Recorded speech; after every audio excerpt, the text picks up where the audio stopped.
Vamos lá, galera. A questão agora é da Unesp, tá? De 2013.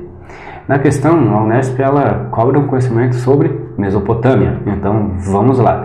É sempre interessante que você tenha ideia do que o texto está falando, tá? Porque às vezes ele pode colocar uma questão parecida, muito similar, que lembra, mas só que é um período completamente diferente, tá?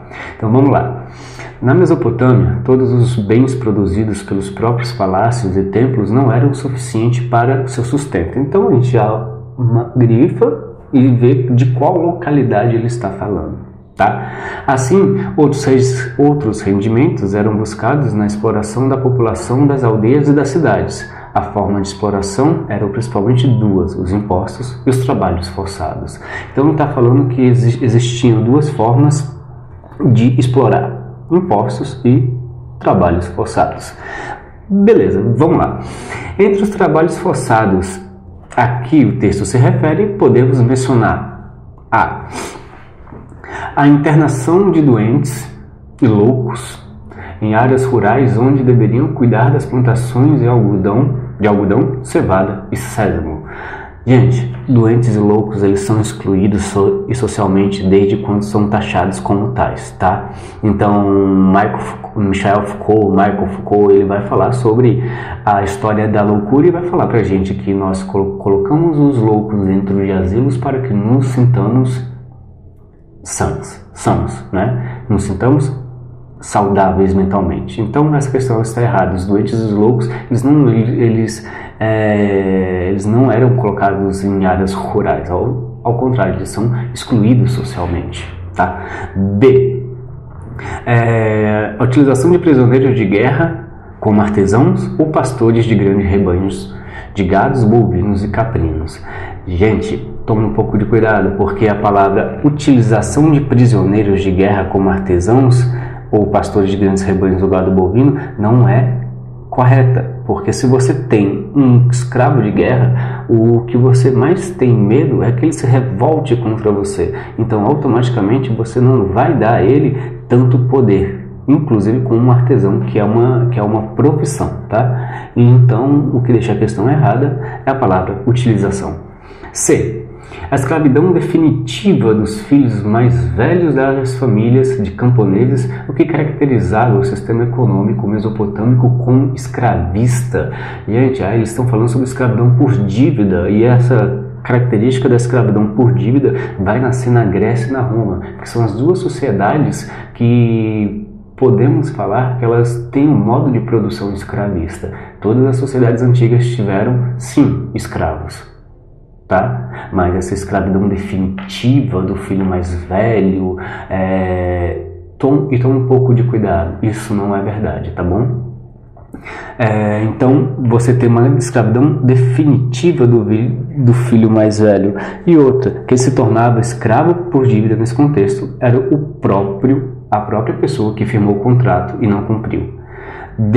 A servidão por dívida que provocava submissão total pelo resto da vida dos devedores aos credores. Gente, a servidão por dívida, ela existe, a escravidão por dívida, acabei de falar, só que ela não é pelo resto da vida. Se a servidão é por dívida, no momento que você pagar essa dívida, você deixa de ser escravo. Ah, professor, mas eles nunca pagavam. Uma coisa é existir em lei, outra coisa, tá, é a prática, mas você não pode falar que a escravidão por dívida ela é definitiva, ela não é, tá? Então ela não é pelo resto da vida, ela é até enquanto você não pagar a sua dívida. E restou pra gente a letra E, obrigação de prestar serviço devida por toda a população livre nas obras realizadas pelo rei, como templos ou muralhas, tá? Então, a questão correta aqui é a letra E. E aqui a gente está falando sobre uma servidão coletiva. Lembrando, o assunto é sobre Mesopotâmia. O assunto é Mesopotâmia. Então, na Mesopotâmia, você tem uma servidão coletiva. E bora identificar isso? Vamos. O que leva uma servidão coletiva? Um poder teocrático. O poder teocrático, ele vai levar uma servidão coletiva, porque o teocracismo, ou seja, o teo é Deus, cratio significa governo, né? Democracia. Teocracia, governo do povo. Teocrático, governo baseado em um líder que tem aspectos religiosos muito acentuados, tá? E geralmente esses líderes eles eram representações dos deuses na Terra. Então, o poder teocrático ele vai levar a uma servidão coletiva, uma característica da Mesopotâmia, Egito, tá bom? Então, essa servidão coletiva, que a gente também pode chamar de corvéia real, ela existia, as pirâmides foram construídas através de uma servidão coletiva, através de uma corvéia real. Professor, e os escravos? Como é que ficavam? Os escravos, você tinha escravos por guerra, tá? E era um número reduzido. Toda a população possuía escravos, tá? Então, para que a gente caracterize um pouco de forma mais rápida e mais eficiente, Egito.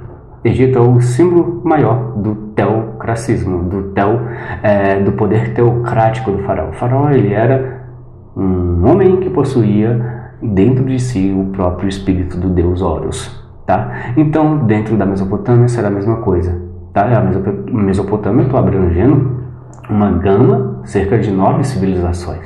Então você tem, dentro do poder, dentro dessa obrigação de prestar serviço devido a toda a população livre, ou seja, uma servidão coletiva, uma corvéia real, trabalhar determinados dias na propriedade do rei, tá? Então com a letra certa, a letra E, tá bom? Então, já sabe, né? Deixa sua dúvida aí e a gente entra em contato.